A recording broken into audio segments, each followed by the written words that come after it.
Welcome to Please Me, the podcast bringing you bold conversations and big clit energy. I'm Eve, your host, on a journey from trauma to sexual liberation. Join me and my guests as we dive into conversations around orgasm equality, self-love, body positivity, and essential sexual education. Let's reclaim pleasure and close the orgasm gap, one empowering conversation at a time.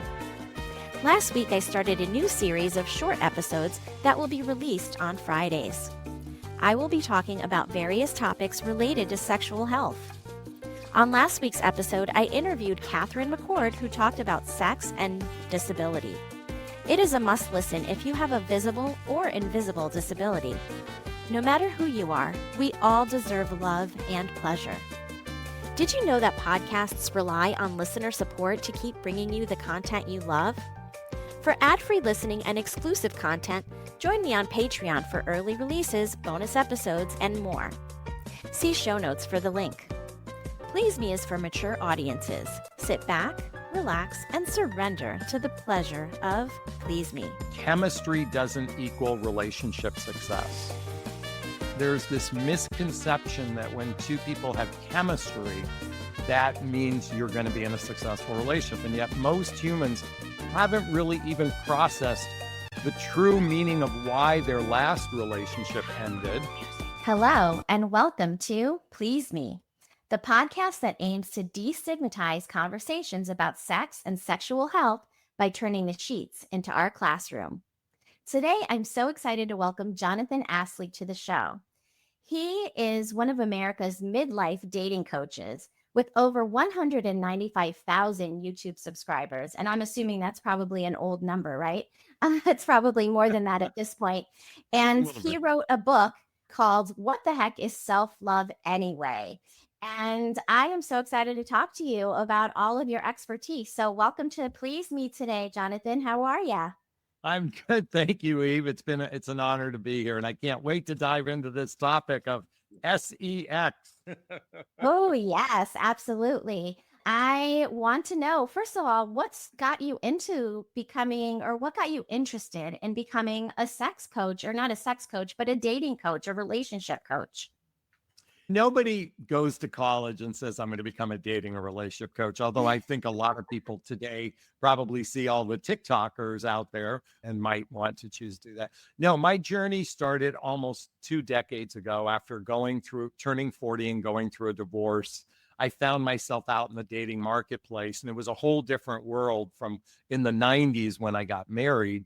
And there's this thing called internet dating. And I'm like, oh, what's this? And you could just plug in what you want and someone would magically appear. And I never forget, I had a great first date with someone, really nice woman, but something wasn't right. And then a few days later, I went on another date with somebody, a really nice woman, something wasn't right. And then another one. And in 1 year, I had over 100 internet dates in 1 year. Wow, you And I were busy. realized that yeah. And I realized the thing that wasn't right was me.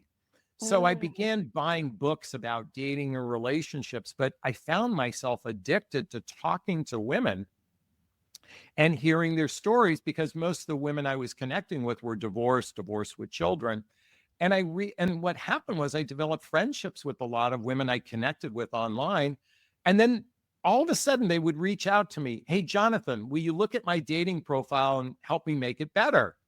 So I'd say, do this. And then a month later, I get a phone call. Jonathon, I've met this great guy. Can you help me figure him out? Can you look at his profile and figure him out?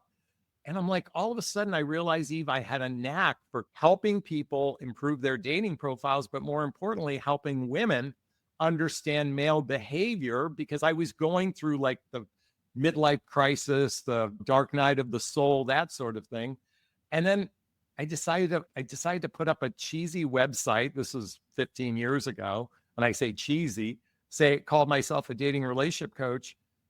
And then all of a sudden I started being asked to be guests on radio shows. And I'm like, I better learn about relationships. So all these books behind me are all relationship books that I've studied. I've been to workshops. I've done the Hoffman process, Insight Institute, neuro-linguistic programming training. I've amassed over 3,000 hours of personal development trainings in the last 15 years. And that's the short version of how I got to where I am.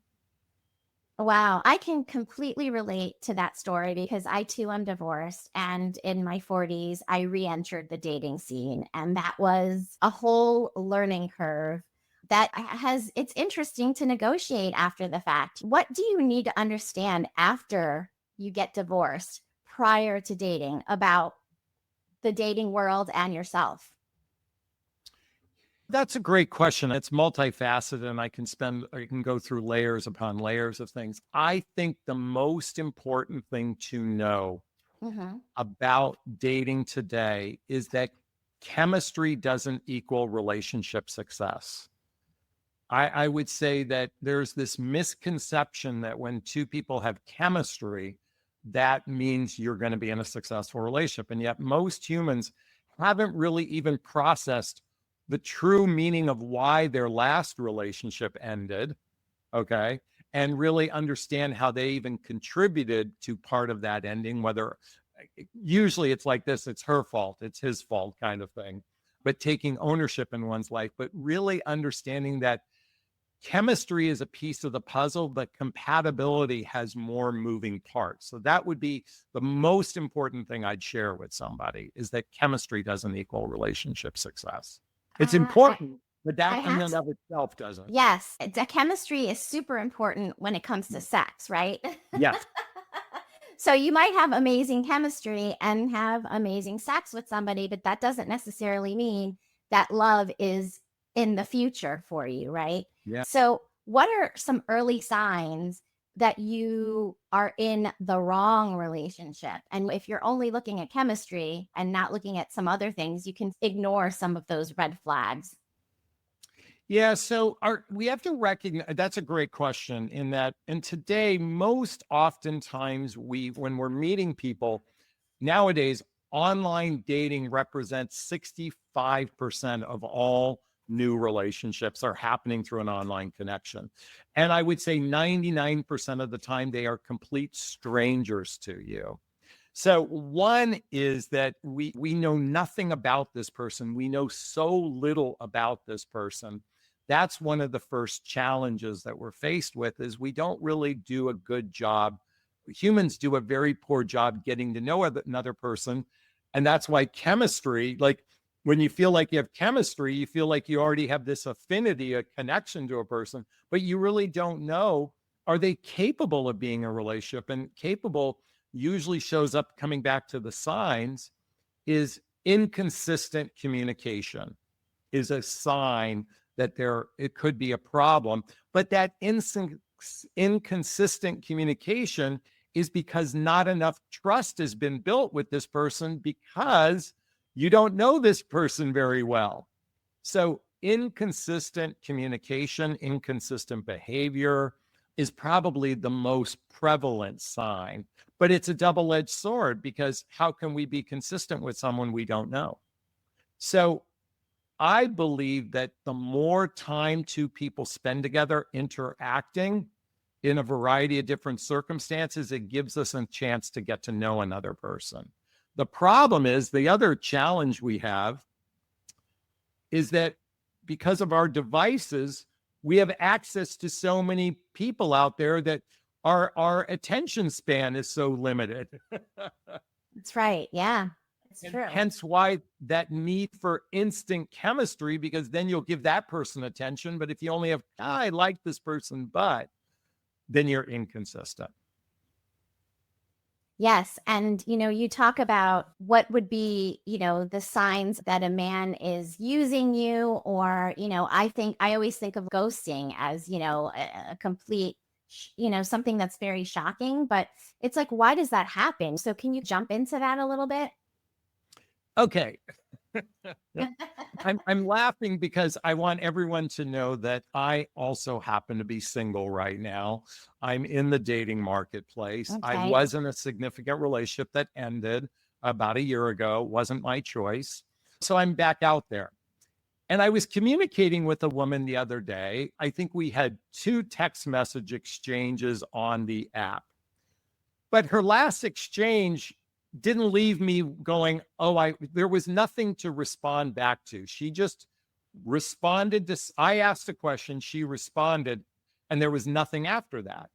So I found myself like not feeling like I want to respond. Then I was like, is that ghosting? There wasn't a prompt to respond, but if I don't respond or if I don't say something, the conversation was dead. Okay. So I was torn. I don't feel like there was a reason to respond, but if I don't respond, I'll be perceived as ghosting. So I decided to write a message saying, hey, I'm feeling disconnected between this conversation. I'm going to move on. I basically am saying, hey, I'm just writing you to let you know I'm not writing you ever again. So you didn't feel ghosted. Ghosted is that feeling of somebody just disappeared. The tricky part is we didn't know each other. So I really couldn't disappear from it. But a lot of people will call that ghosting. That's not ghosting. True ghosting is you have a relationship with a person, you physically have connected with them, you've interacted with them, and then you completely disappear from that relationship. That is the true essence of ghosting. Now, the question is, why does that happen? Because most human beings are afraid to say, I'm not interested anymore. And we don't know how to do it in a way that's respectful. I'm not saying there isn't a way to do it that is respectful, but a lot of people are afraid of the reaction of another person when you're saying, I'm just disengaging from this relationship. That's the why. I'm just curious because I think that what you did when you felt disconnected from the conversation was very respectful by saying, I am no longer going to communicate with you. We're all grown-ups. We can handle a little. If there's no connection, then there's no connection. What is disrespectful is just never responding. So I appreciate that you were able to communicate that you were disengaging or disconnected and that you were not going to communicate anymore. And I'm just curious, did she have anything to say about that? So it's interesting because I'm going to share with you, I was struggling with this because I didn't feel obligated to respond. Like, I want you to know, I didn't feel an obligation. And because I was a little disappointed that she didn't engage with me. Like, my reason for not responding, because there was no engagement from her side. And so I just want to honor what was coming up for me. Mhm. She did happen to respond. She was Okay. appreciative of the response and she wished me well as well. This happened twice. One person responded back with appreciation, the other person ghosted me. Like, in other words, so interestingly enough, it demonstrated what my gut was telling me through the exchange, that there's no connection happening. And the fact that they didn't say, hey, thank you, I wish you the best as well, which could have put a bow on all this, is a reflection of what's happening today. Because I'm not saying I felt ghosted by this person, but being a grown-up, being an emotional grown-up, requires doing the hard things. And sometimes it's just saying, hey, I don't feel a connection, I'm disengaging, I wish you the best. That's hard to do. I teed it up for this woman to do it and she didn't do it. So it's not a male female thing, it's a human thing.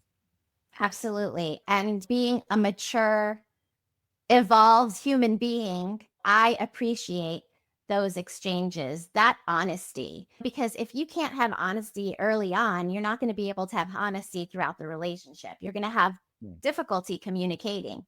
And communication is so important. When somebody is honest with me, I completely respect that. And it has a lot to do with like how you respect yourself too. Yeah. So and you talk a lot about self-love, and your book is about self-love. What sort of advice? Yes, there you go. So what dating advice do you give to people who are re-entering in their midlife or after a divorce about how to really love yourself before you can love others? And I know that one of the questions that I had here was about how dating can be the best place to find self-love. So, okay. So I think I know where you're going. So yes. And it's I thought that was an interesting. interesting concept because for me, I've heard a lot of times after you finish a relationship, you should really take a break and focus on yourself, focus on what you want, and not necessarily jump back into the dating pool yet. until you're really prepared again and you really know what you want. But you're saying that through dating, you can find what you're looking for. And I would love your thoughts on that. There's a couple things in there, so Mhm. we're going to go down a couple threads here for a Sure. second. First off, let me be clear with everybody that if you had a significant relationship that ended, or more so even a treasured relationship ended, I am in no way suggesting go out and date tomorrow to find yourself. Okay. Um, I do believe there's an unraveling of the tapestry of a life you might have had with another person that requires some deep introspective work. And that deep introspective work might be taking ownership of your part of the ending of the relationship, identifying any fears or any pains or hurts that you experienced in the relationship, maybe seeking a therapist or a coach to process the ending of the relationship. I'm a big proponent of doing introspective work. In addition, I'm a big proponent of every human being learning what is known as their love attachment style. And if you're not familiar with the book, where is it? Oh, here it is. Attached by Amir Levine and Rachel Heller. I recommend everybody getting this book before you put yourself in the dating marketplace to understand how we attach to other human beings. Okay. Now, Eve, here's the tricky thing. Dating and relationship triggers most likely our number one emotional health wound is I'm not good enough, I'm not lovable, I'm not likable. Most every human being has a wound in this area, most likely. And datings and relationships trigger this stuff like nobody's business because we can't, when we're by ourselves, it's hard to be triggered. It's the minute we connect with another human being, all of our stuff starts to surface. So, dating and relationships can be a great container for individual growth. Okay.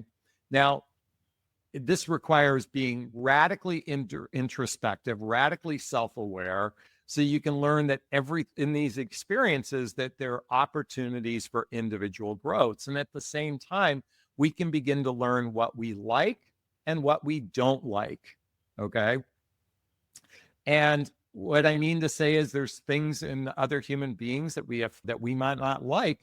And we have to learn, is that something I can live with, or is that something that's a deal breaker? Because most people naively go into the dating marketplace. They married oftentimes based on chemistry, or it used to be hundreds of years ago, we were all rather similar because we dated within our own tribes, or let me reframe that, we mated within our own tribes. Now, with a melting pot, at least here in the United States, of different personalities, different backgrounds, different experiences, it takes time to get to know another person to see if we're actually truly compatible with them when it comes to our values and our lifestyle and our emotional maturity. And like I said, dating and relationships trigger our stuff like nobody's business. 100%. And you can continue on the same cycle over and over again if you're not looking internally. Yeah. So I think that is so important. You're absolutely right.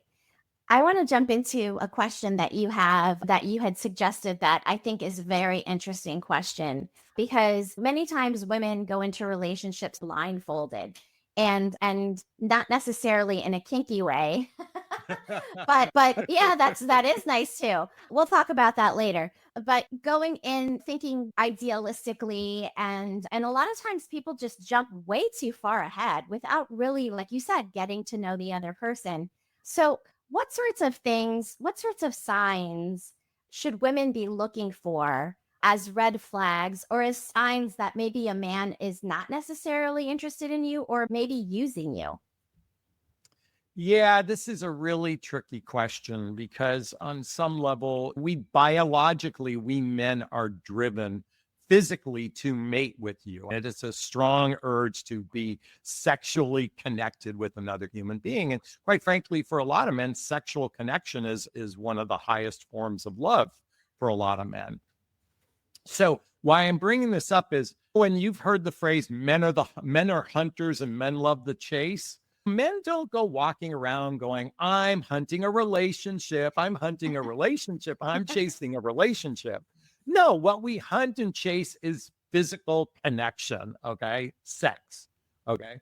So it's the point, the reason why I'm bringing this up is how we show up in that early stages could seem very much into you, okay? Because we're giving a person a lot of attention. There's romantic gestures. All of these things could be a prelude to physical intimacy.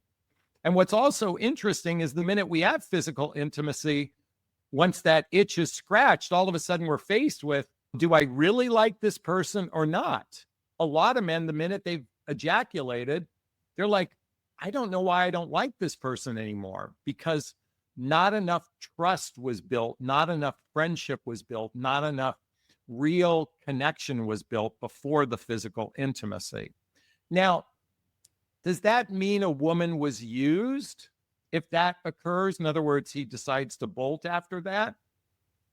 I think we have to be grown-ups enough to say, if we have sex before real trust is built, it might feel like you've been used.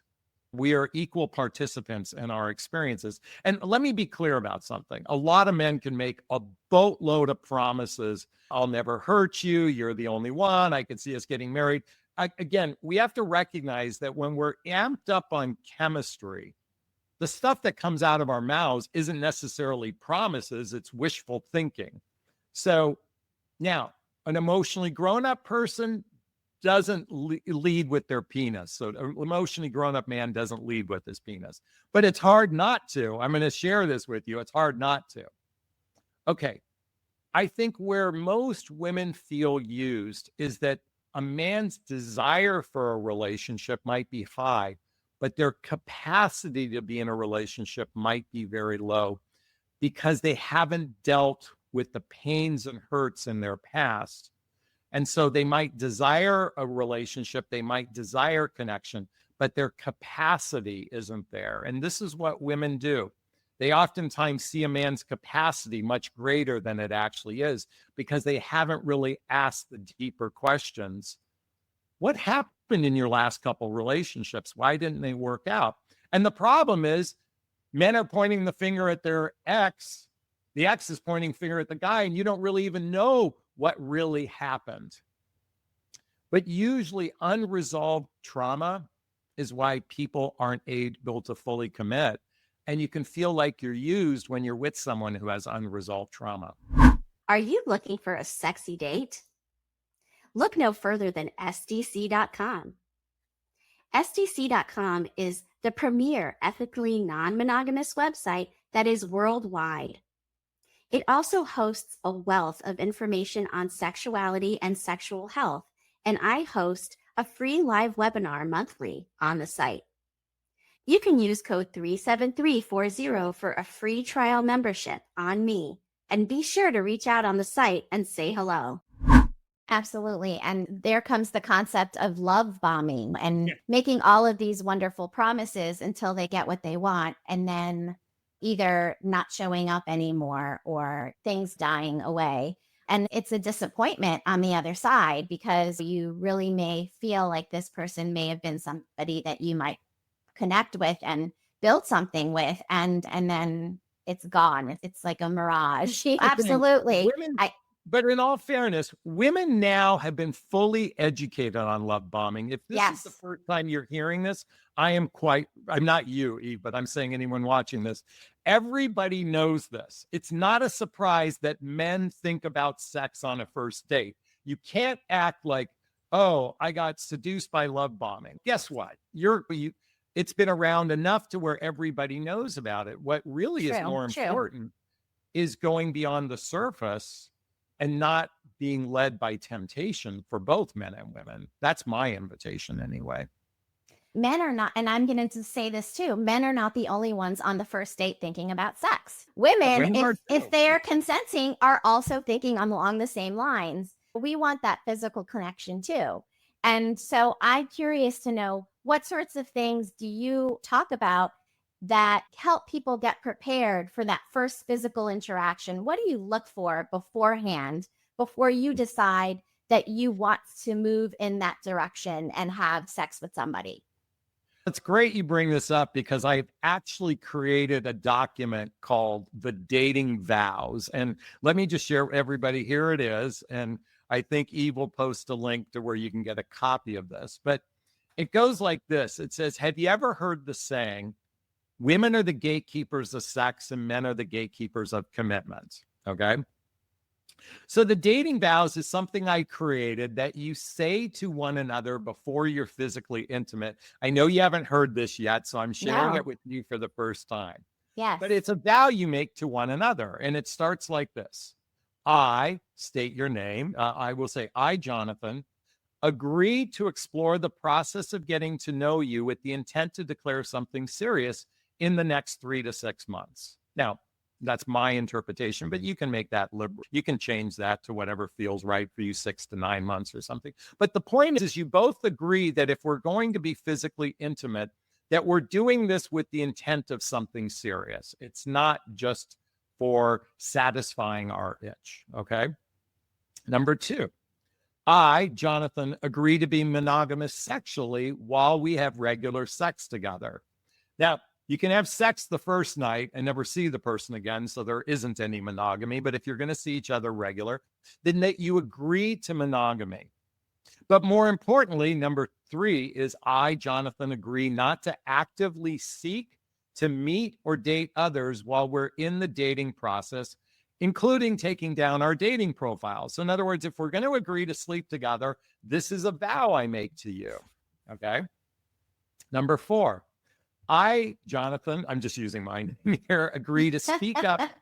I, Jonathon, agree to speak up if this isn't working for me versus pulling back, ghosting, or disappearing. In other words, I'm agreeing that if I'm not feeling right about this relationship, I'm going to speak up. And lastly, I, Jonathon, agree to invest regular time in the process of getting to know you, which looks like spending 3 or 4 days and nights a week together, doing shared activities, hobbies, mutual interests, spending time with family and friends, traveling together, teamwork, building skills, both in our personal and our professional life, intimacy, both physical and emotional intimacy that leads to either living together or getting married. These are my agreements. Okay.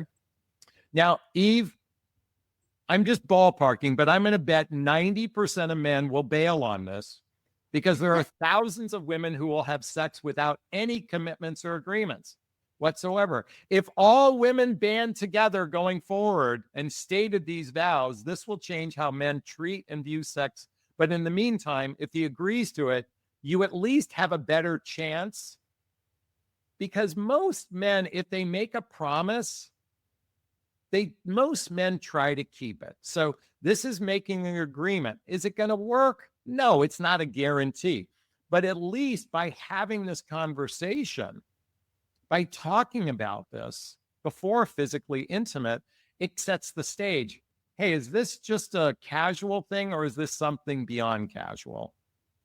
Yes. And what you're talking about is long-term monogamous relationships. So that is the conversation we're having here. And I'm non-monogamous, I'm polyamorous. Having a conversation like that may not be something that would be the conversation where I would say, maybe this is not right for me, because those agreements are not something that I would necessarily agree upon in my, concept of what I want in my life.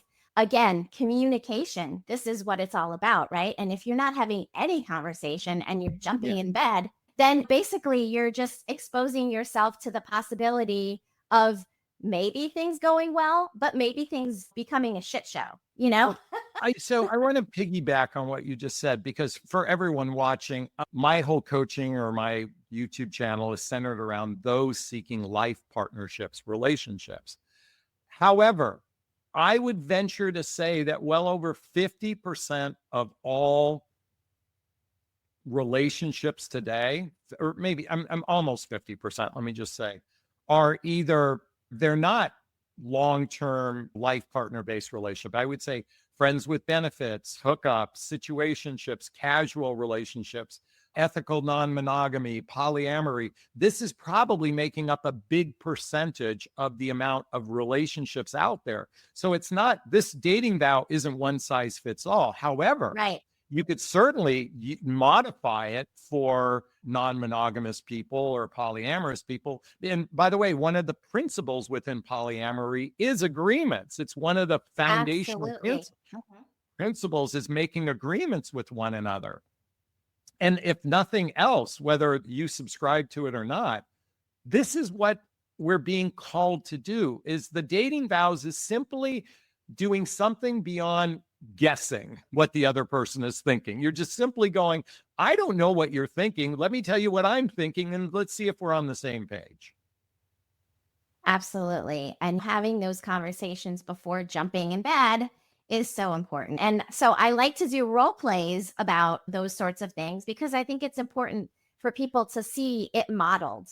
And so I am going to ask you to do a role play with me here. And so you're going to be my friend, and I'm going to be asking you about why somebody that I was dating, why do you think he just disappeared? Okay. And so let's go in that direction, since that's like some of the things that you like to talk about. Sure. Okay. So Jonathon, I'm so glad to see you tonight. I really could use a good conversation with a man and get a male's perspective. Do you think you can give me a male's perspective on what's going on?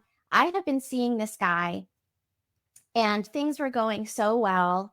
We spent a lot of time together. We talked on the phone. We texted regularly. And this happened for several months. We've been dating once or twice a week. And then last week I went away. And when I came back from being away, I reached out to him and I haven't heard from him since. And I am so confused because we were really connecting. I thought there was a nice path. Things were building. And I'm just really confused. Okay. So I know by the way, really quickly, I know we're role playing. So I'm going to do this exactly how I would do this if you were my friend who I was coaching you. Okay. So first off, how long have the two of you, when did you first meet him?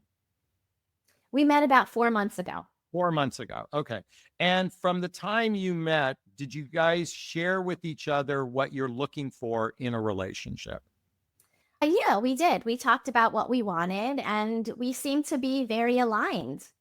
Okay. So what did he want out of a relationship?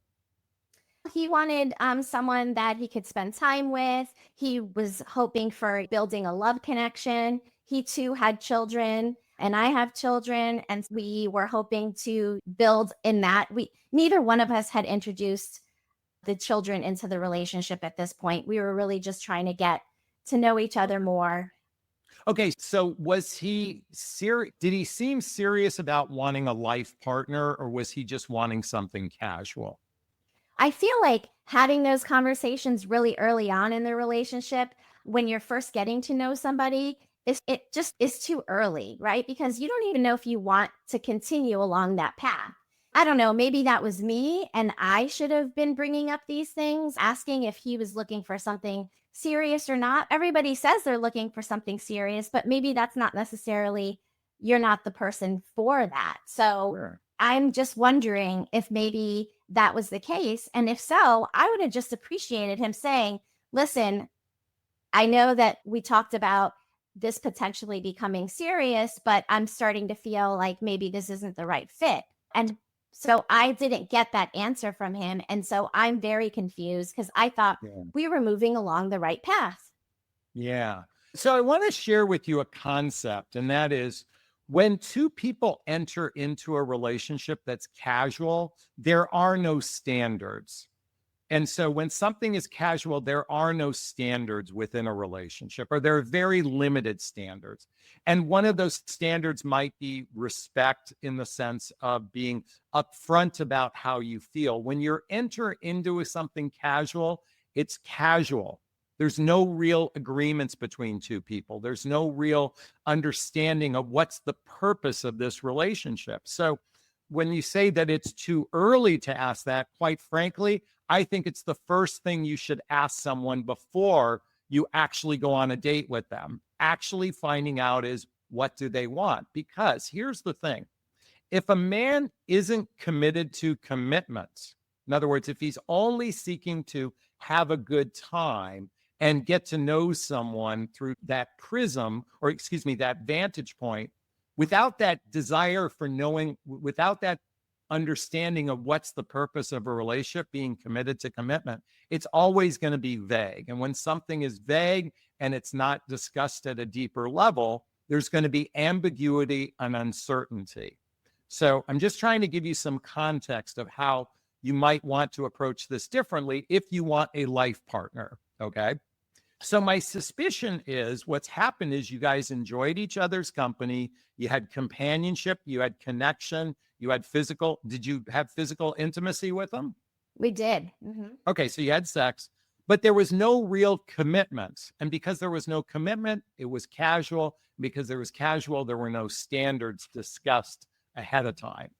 And so his departure from this relationship was simply going, by the way, his silence was a decision. His inaction is an example. Now, you could always follow up. Now, I do believe that common courtesy would be to say to someone, hey, you know what? It's gone as far as it can go for me. I'm not feeling it. I'm moving on. That would be a common courtesy thing. Certainly, this man didn't have common courtesy, but you also have every right to ask for some closure. Now, if he doesn't respond there, then it reflects on his character. But you have every right to get, hey, listen, it seems I haven't spoken to you in a few weeks. It seems a little odd. Has something come up for you? It seems like you've changed your mind. Would you be open to having a conversation to put a bow on this? And if I don't hear from you, then it tells me who you are. And end scene. So I agree. And I feel like common courtesy should be had in any relationship you enter into, whether it's relationships. I feel like disappearing is just so disrespectful. People can handle a lot more than you think they can. And even if you think they're falling for you and falling in love with you and you're not feeling the same way, it's a very nice thing to do, to say exactly what you just said. This is not the path that I think is best for me, but I wish you the best. And we can handle a lot more than, we think we can. So, or at least that other people think we can. I want to acknowledge something really quickly, and this is not giving anyone an excuse. When somebody shuts down and disappears, there's something that got triggered in that person. We may not know what it is. It might have been the last conversation where, and we'll use you as the role play, that you said something that triggered me. And on some level, maybe I'm waiting for something from you because I don't know how to ask for my needs. That the other person might be waiting to hear from you for some reason. So this is where, if you feel like somebody owes the next communication, you at least have every right to communicate and then determine, did you get ghosted, or did something trigger, which could trigger a really powerful conversation. Okay. So if that does happen, if you feel like you got ghosted, I would initiate one last conversation with that person to get some closure to it. If then they don't respond, God forbid, short of something actually happening to them, then their inaction is a reflection of their character. But just like when I was having that interaction I was sharing with you with that woman, I didn't know, she didn't leave me something to respond, but she could have just viewed me as ghosting her. But I felt like she didn't give me something to respond to. This is where at least making one last overture, I'm encouraging that versus just completely saying, oh, I got ghosted, because that's victim consciousness. At least be empowered and make an overture, in my opinion. Absolutely. And in the situation that you were talking about with the woman that didn't really ask you a question so that you could come back and continue the conversation, you have to think about the words that you're using when you're communicating with somebody. And sometimes things get lost in translation when it comes to texting or emailing. If all of the interactions that you're having with somebody are through a dating site and it's all written, and maybe the other person is not the best writer, or maybe you aren't, you have to think about the words that you're using having power. If you are truly interested in the other person, you must ask a question, try to have some back and forth, just not answering their question and then basically not asking another question for them to have a communication back to you. And if that is what you're doing consistently, you're basically telling the other person that you don't really want to continue the conversation. Yeah. By the way, I'm a big proponent of asking the really hard, like I want to go back to, you said not talking too early about things. I have the opposite opinion. Get the big things out of the way early so that you can Okay. actually enjoy each other because there's no ambiguity. The hard part is we get physically attached to someone before we even know that they're right for us. I say ask the big questions early and then get to know each other. Okay. Differing opinions, but absolutely. I love that you say that, because me on this side, I'm thinking, oh, how would I even know if this could possibly be a long-term relationship if I don't know you at all? I need to get to know Well, you. And I'm sorry to interrupt, but yeah. I want to make this point for everybody. Mhm. And you may not subscribe to this, okay? Most humans get really attached to somebody the minute we have physical intimacy. We create an emotional bond with someone.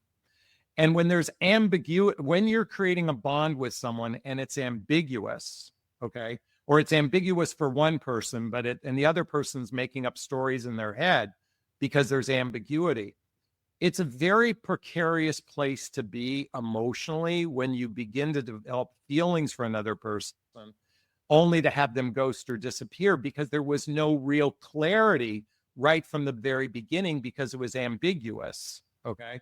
There's an emotional consequence or collateral damage of getting attached to someone when you're not on the same page.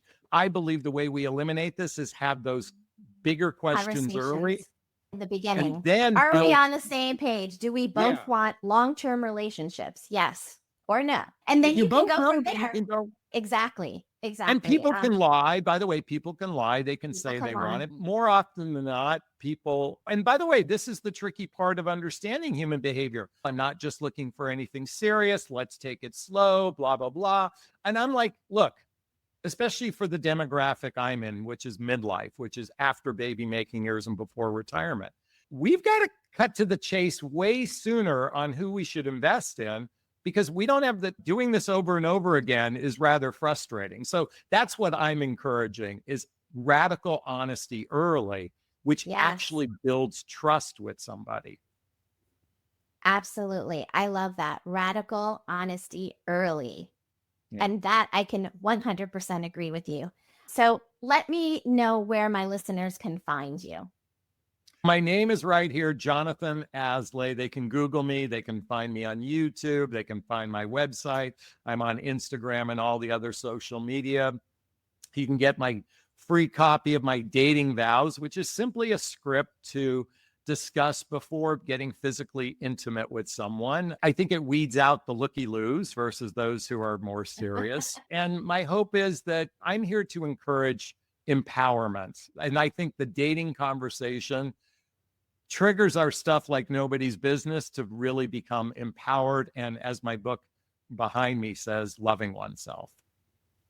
Absolutely. And that is so key to bringing anybody else into a relationship with you. You must love yourself first. So thank you so much for being on the show. And I want to just put my website up here, pleaseme.online. And if you love this show and you thought somebody could benefit from it, and you have a friend who's just entering into the dating world after divorce, or any of the other things that we talked about that you thought someone might relate to, please copy and send it to them right now. And if you love the show, please go on to pleaseme.online and support the show, buy me a coffee, or research all of the things that I've been putting on there. I have a beautiful store with lots of fun toys and all sorts of fun things on that site. So check it out. Again, thanks for being on the show today, Jonathon. And until next time, for ad-free listening, exclusive bonus episodes, Eve's library of archived webinars, and early access to new releases of Please Me, become a monthly supporter on Patreon. Simply open the Patreon app on your phone, search for Please Me, and subscribe today for premium content and more. Cheers to finding your pleasure and big lit energy.